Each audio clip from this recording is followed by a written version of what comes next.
देखिए, हम लोग जानते हैं, पूरा झारखंड जान रहा है कि यहाँ पूरी तरह से अकाल की स्थिति है। सारे नदी नाले सूख गए हैं, तालाब में पानी नहीं है, धन रोपनी मुश्किल से 10% भी नहीं हो पाई है,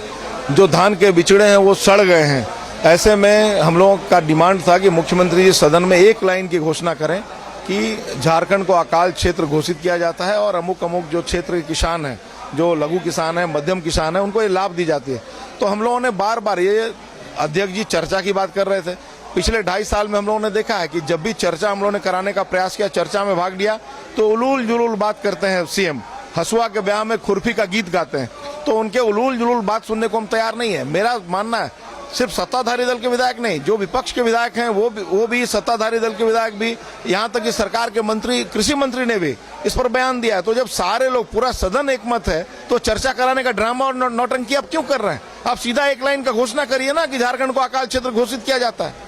इतनी सी बात थी, हमारी बात नहीं सुनी गई, हमने बहिष्कार किया। नहीं, हम इस आज झारखंड के हालात क्या है, इस हालात के बारे में राज्य शासन के स्वयं मंत्रीगण राज्य के जिलों में घूम घूम करके कह रहे हैं, इस बात को कह रहे हैं कि झारखंड सूखा से प्रभावित हो रहा है। और जब विधानसभा का ये मानसूत्र सत्र चल रहा है, भारतीय जनता पार्टी के माननीय विधायकगण सदन के बाहर और सदन के अंदर राज्य के किसानों के दर्द को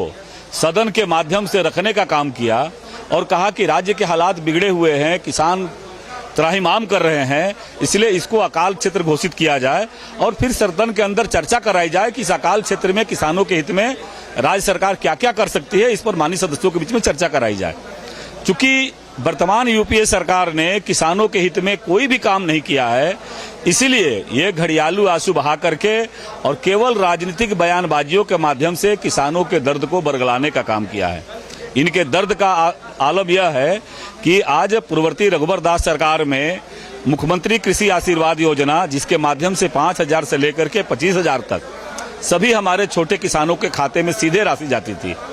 उस योजना को इन्होंने बंद कर दिया। आज जब ये अकाल आया है तो आपके माध्यम से राज्य की जनता को बताना चाहते हैं कि आज उनके लिए संजीवनी का काम ये योजना करती, लेकिन इनको करना नहीं है, केवल राजनीतिक बयानबाजियों के माध्यम से किसानों को बरगलाना है, किसान हितों की उपेक्षा करना है। और इसीलिए हम लोगों ने सदन के माध्यम से जब माननीय मुख्यमंत्री जी से आग्रह किया, मुख्यमंत्री जी स्वयं सदन के अंदर खड़ा हुए, आशा था कि मुख्यमंत्री जी घोषणा करते कि राज्य को अकालग्रस्त क्षेत्र घोषित हम लोग करते हैं और फिर उसमें क्या क्या कल्याण का काम होगा उसके बारे में सदस्यों को भी चर्चा कराते। लेकिन इनकी वादे, इनके नारे, जैसे सारे वादे झूठे वादे करके ये सत्ता में आए थे, वह नारा और वादा इनका झूठा साबित हो रहा है।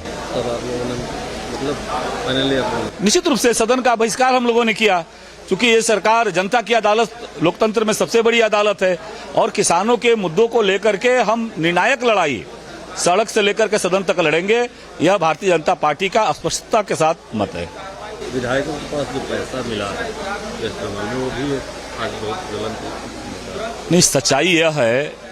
कि राज्य की जनता भलीभांति देखी है कि किस प्रकार से झारखंड शर्मसार हुआ है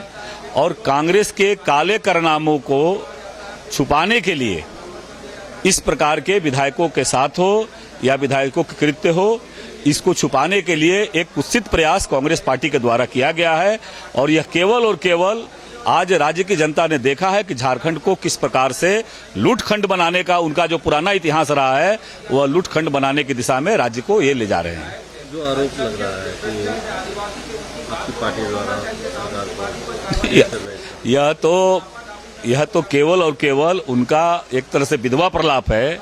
कि अपनी कारगुजारियों को छुपाने के लिए वह भारतीय जनता पार्टी को आरोपित करने का, मढ़ने का काम कर रहे हैं। इनका काला चेहरा कल भी था, आज भी देश देख रहा है और झारखंड इससे भलीभांति परिचित है।